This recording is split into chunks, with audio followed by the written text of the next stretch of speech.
7 этаждагы жемкорлор катышкан долбоор болгон. Президентке чакырып алайт, ушу коопчулар долбоорун көтөрбөчү деп. Жогорку кеңеште каралганда Боронов 1 саат мурун келди, ушунун көбүгү суроо бербечи деп. Анткени бул жемкорлук. Урматтуу прокуратура, АКС Фипол. Рахмат. Кийинки сөз Рыскелди Чыныбекович. Рахмат.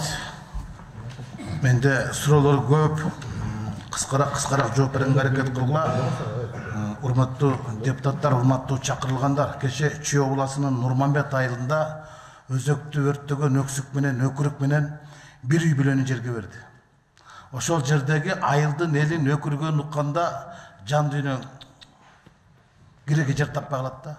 Мына ошол жол кырсыгынан бир үй бүлө кайтыш болду. Атасы, баласы, келини, апасы, 2 небереси менен. Анан ошол коопчулар долбоор иштеп турган трассада болду жол кырсыгы. Силер мактап аткан апендинин кызындай. Намыс деген, авир деген бар болуш керек да. Акыреттинде сурак болот да. Силер айтып атпайсыңар азыр 18%га анан Бишкекте мынча азайды депчи. Мен азыр өзүңөрдүн данныйыңар менен өзүңөргө суроо берем. Былтыркы жылы МВДнын коллегиясында 9 айдын жыйынтыгы боюнча жол кырсыктары республика боюнча 12%га көбөйгөн. Өлгөндөрдүн саны, жол кырсыгынан кайтыш болгондор саны 9%га, жарадар болгондор 14%га көбөйүп кетти деп Нурбек Молдагазиев айтты. Быйылкы жылдын 9 айында былтыркы жылга салыштырмалуу жол кырсыктарынан 496 адам каза болуптур. А былтыркы жылы 429 адам. Айырма бар бекен? 2018 жылга салыштырмалуу 2019 жылы өлгөндөрдүн саны 9%га көбөйүп атса, быйылкы жылдын 9 айында дагы көбөйүп атса. Эми сиз урматтуу каржы министри айтып кеттиңиз. Былтыркы жылы булардын Вега концерндин менен биздин мамлекет технология байланышыбыз келишим негизинде бюджетке 1 миллиард 200 миллион сом акча планды болсо 581 миллион сом гана төктү да. Канча пайызга аткарылды план?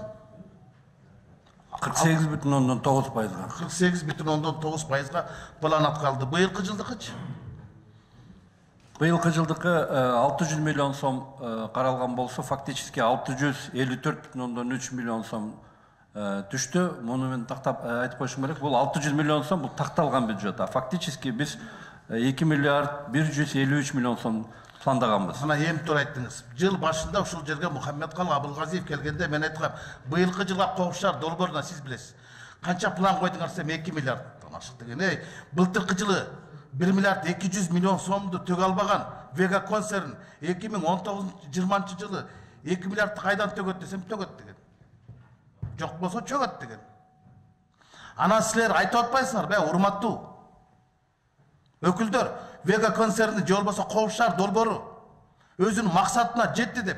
Бунун максаты сиз айттыңызчы, Алтынбек Жапарович, негизги жол кырсыктарын азайтуу, адам өлүмдөрүн азайтуу, анан болчу турабы? Эгер азайбаса, кантип максат аткарылат? Силер айтып атасыңар да, силер биздечи алдып атасыңар да, ошол камера турган жерде жол кырсыктары азайды депчи. Мыногу перекресттикте жол кырсыгы болгон жок. Бирок кечеги жол кырсыгы бул фактыбы? Бул турмуштун аксыбы? Мына кайтыш болгон 500 адамдын 200дөн жакыны Чүй областы менен Бишкек шаарында болду. Это 40%. Туура айтамбы? Чүй областында болду. Экинчи орунда Сокол областында болот. Анан Бишкек шаары менен Чүй областында коопчулар долбоорун биринчи этабы иштеп аткан жерлерде кайтыш болгондордун 40% болуп атса, силер эмне үчүн Авирдин алдында калп айтып отурасыңар? Мисалы, Сосновкага пом ачып, арга участковойду коюп, машина алып берип, баардык шартты түзүп койсоңор, мал урурлук азаят. А бирок жалпы район боюнча көп болуп атат да. Ана силер Сосновканын отчет менен жалпы жайдык район отчетун бириктирип коюп атпайсыңарбы? Силер айтып атасыңар, коопчулар долбоорунун негизинде жол кырсыктары азайды деп. Бул эми Бишкек шаарында камералар турган жерде азайды да. Туугандар, туурабы Алтынбек? Туурабы? Эми эмнеге бизде элди алдып атасыңар? Коопчулар долбоору мен жоопсуз долбоор. Бұл коммерциялық долбор деп 2 жыл ушуга каршы туруп келгеним үчүн мен көрбөгөн куугунтукту көрдүм. Президентке чейин чакырып алайт ушу коопчулар долборун көтөрбөчү деп. Жогорку кеңеште каралганда Боронов 1 саат мурун келди, ушунун көбүгү суроо бермечи деп. Анткени бул жемкорлук. Урматтуу прокуратура, АКС, ФИПОЛ жазгыла, экспертиза жүргүзөсүңөр. Канча адам набыт болду? Максатына жетти. Бул жанагы бизнесмендер максатына жетти. Мына мен Алтынбек Жапаров сизге суроо берейин. Биринчи этап 35 миллион долларга бааланган, туурабы?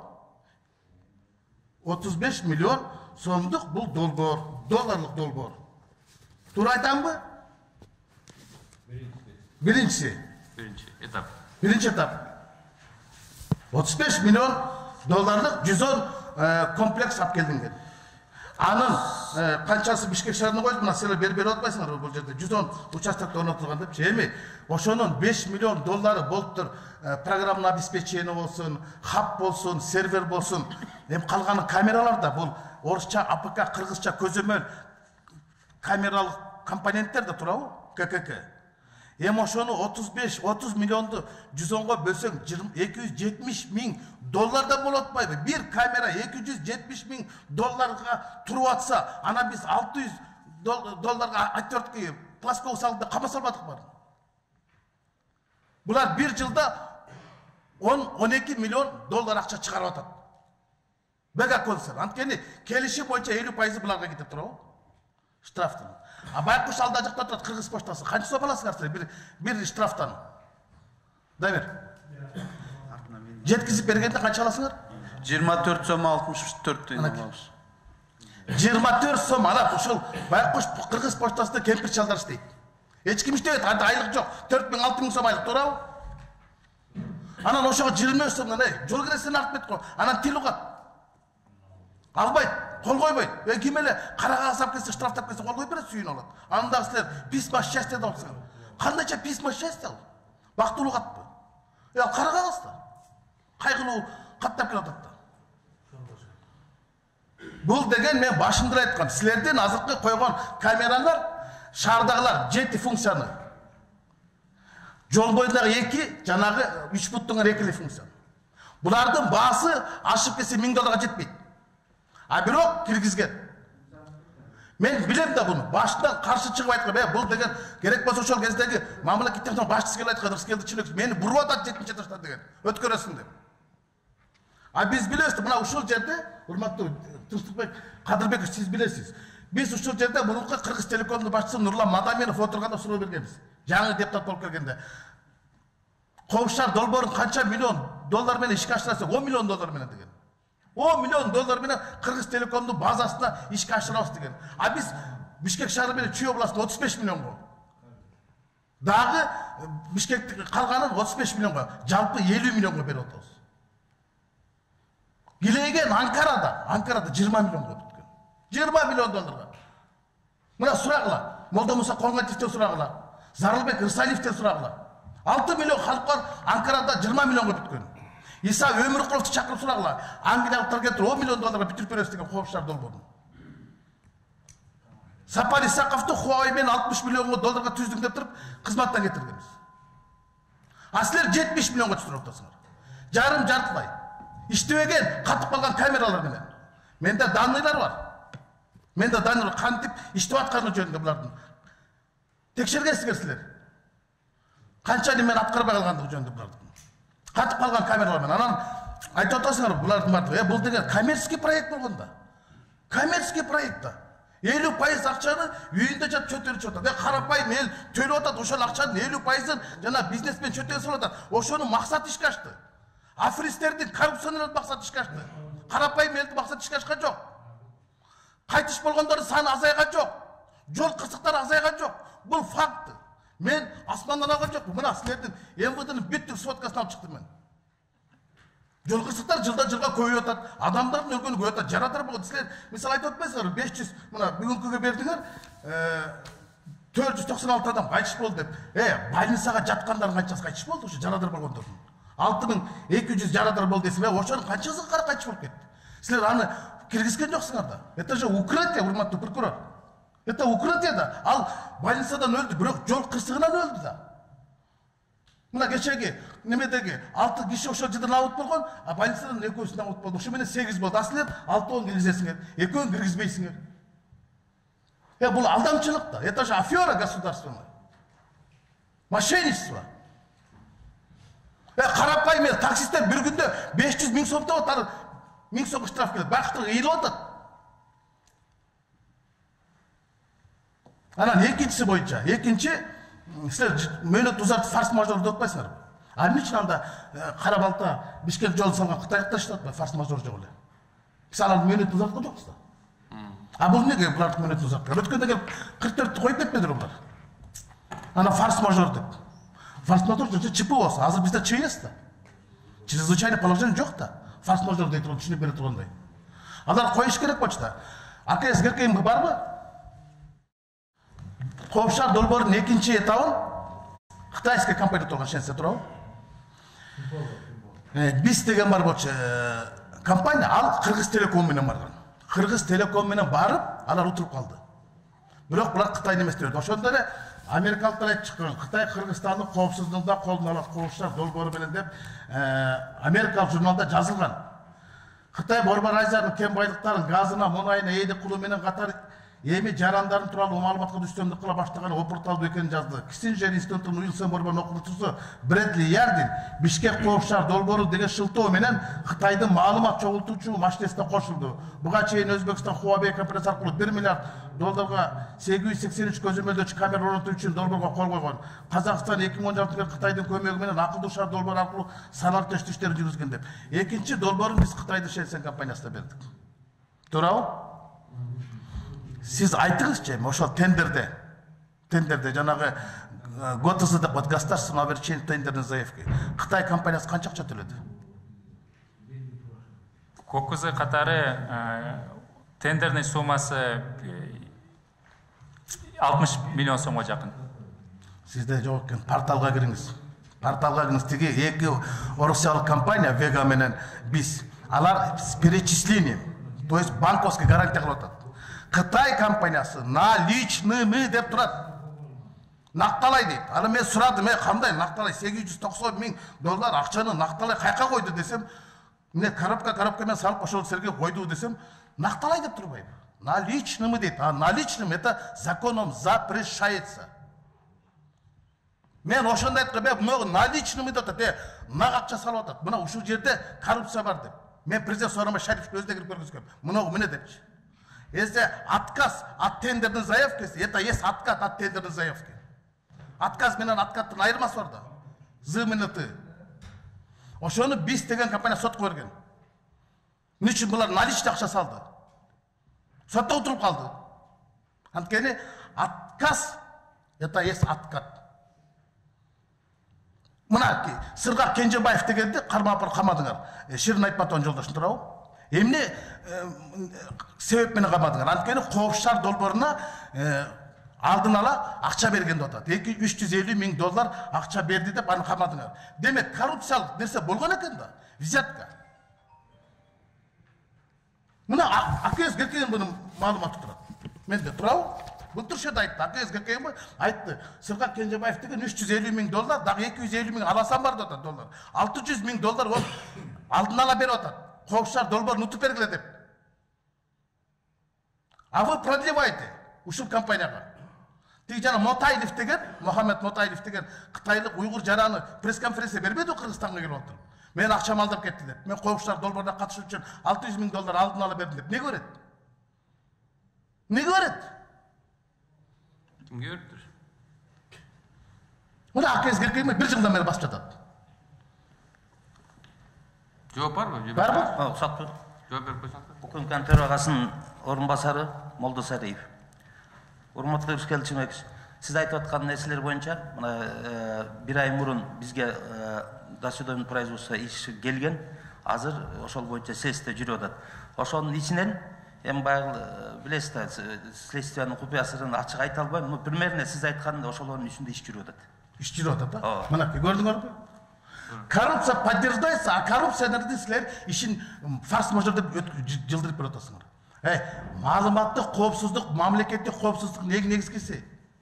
Биздин базаданык машина айдап бараткан бул кишинин базаданык каяка баратат, кайсы машина менен баратат, тиги Шензен Кытайга берип турат. Президент каяка баратат, кайсы машина менен баратат, премьер каяка баратат, спикер баратат, базаданыкты бар ошол болуп атпайбы? Биз мамлекеттик коопсуздукту азакча жасап атпайбыз. Эмне үчүн Кытай компаниясы менен орус компаниясы чыкты да, тигилер 5 миллиард берсе, булар 2 миллиард берди. Жарым басына берди. Ушул жерде эле көрүп турбайбы? Бекерле иштеп беребиз деп атпайбы? Бекерле иштеп берейик деп атат. Бекер сыр только билесиңер да капкан турат. Анан биз ошол компания менен эме түздүк. Мен ушуну кыйкырганым үчүн мага оозун басканга аракет кылышты. Ушул Коопшар долбоорун, экинчи долбоорун бербеш керек. Кыргыз Телеком, Жылдызбек Исакулов деген азыр мүлк фондунда отурат. Болсунбек Казаков деген, булар Саратовго барып, азамат билесиңер да силер. Сооронбай Жээнбеков премьер-министр кезинде презентация кылбады эле. Программаны обеспечение менен тигип сатылганда, Кыргыз Телекомдун ар бир райондо кабелди интернет бар. Ошол жактан келет. Кыргыз поштасы менен Кыргыз Телекомго берсеңер, эки иш каратек мындай миллионер ишкана болот. Бюджетке да ночак чөчөт. Ар бир штрафтан 5 миң сом түшсө, 2,5 миңи Вега концернине кетип атат. 2,5 миңди бөлүп атасыңар. ГКМ эмне калып атат? Алар эмне кылды? Мэрия алсын. Алар 100 миллион сом акча кетирген ушу Коопшар долбоорун ишке ашыруу үчүн. Көчөлөрдүн баары, талдардын баары кырккан. Азыр силердин Коопшар долбоорунун биринчи немесинде силер Бишкектин же троллейбустун столбаларын илдиңер. Силер алардан уруксат алдыңарбы? Столба, троллейбусту. Чында Вега концерт жана өздөрү 35 миллион доллар ошонун эсебинен столбаларды коюш керек болчу да. Силер готовый столбаларга коюп койду, чирик камераларын акчаны ушлеп айтып атат. Анан Коопшар долбоорунун негизги максаты жол кырсыктарын азайтуу болсо, эмне үчүн адамдар кайтышып болоткан жерлерге койбойсуңар? Менин үйүм жана 3 бүттө турат, өмүр бою турат. Ошол жерде турбайт. Но военлантропкада билесиз да. Эки жерде турат. Автономдон бери өткөндө, нарыгын бери өткөндө. Ошону тиги жолго койбойсуңар, Бишкек торгор Токмак жакка койбойсуңар. Ошол жол кырсыгын азайтат да. Силердики коммерческий болот атпайбы? Бул коммерческий проект, никакой конкретный. Анан Коопсуз шаардын орусчасы эмне дейт? Безопасность дорога же безопасный город бу? Город, город дейм тескерисинен окучу. Тескерисинен окучу, город, дорог болот, туурабы? Силердики безопасность дорог, никакой город. Рыскелчебекович. Ошондуктан, урматтуу, мен сөзүмдү жыйынтыктайын. Бул боюнча менде абдан суроолорум көп. Мен баардык статистиканы Коопшар долбоору бул жоопсуз шаар долбоору. Бул коммерциялык долбоор. Бул 7-этаждагы жемкорлор катышкан долбоор болгон. Бунун баасы да асман чапчыган. Бунун максаты өкмөттүн эмес, чөнтөктүкү. Чөнтөктүкү. Мен ачык эле айтам. Эгер мен калпайсам сотко бергиле. Мен калпайсам сотко бергиле. Многу фактылар булар турмуштун актылары. Адамдардын өлгөнүн жашыра албайсыңар. Жол кырсыктарын ашып кеткенин жашыра албайсыңар. Коопшар долбоору максатын ашты деп апыртып айтпагыла. Отчет бербегиле. Ишке ашкан жок. Коррупциянын максаты ишке ашты. 2 жылда 20 миллион доллар чыгарып кетти. 5 миллион доллар салып. Элдин эсебинен, карапайым элдин эсебинен акча чыгарып кетти. Силер ошого жол берип отурсуңар. Вы соучастники коррупционного проекта. Силер чыныңарды айтышыңар керек. Мен силерди неме кылып аткан жокмун, урматтуу Азамат Бакирович, Октябрь. Мен силердин жок, силер болгон аткаруучусуңар. Бирок башкаруучулар башка жакта. Силер баарын билип отурасыңар. Бирок айта албай отурасыңар. Анткени өкмөттүн өкүлүсүңөр. Силердин сөзүңөр кыска. Силер 2 жердеги 4 экенин көрүп турсуңар, бирок силер 5 деп айтканга мажбур болуп турасыңар. Ошондуктан АКС, Финпол бул биринчи, экинчи долбоор боюнча толук кандуу экспертиза жүргүзгүлө. Эмне үчүн каржылык тараптан дагы план ишке ашкан жок, эмне үчүн жол кырсыктарынан ишке ашкан жок. Это провал. Буну мурункулар бийликтер макташкан. Биз эң чоң эч ким кыла албаган, Акаев, Бакиев кыла албаган нерсени биз ишке ашырдык деген. Атамбаев да кыла алган эмес, Бакиев да кыла алган эмес, Акаев да кыла алган эмес, биз жол коопсуздугун ишке киргиздик деген. Бирок чынчыл айтканда коррупцияны киргизген. Рахмат, Рыскелчебекович. Абдан бир чоң маалымат бердиңиз, окшойт ушу Финполицияга дагы, АКСке дагы ушулар карап, ушул териштеш керек да.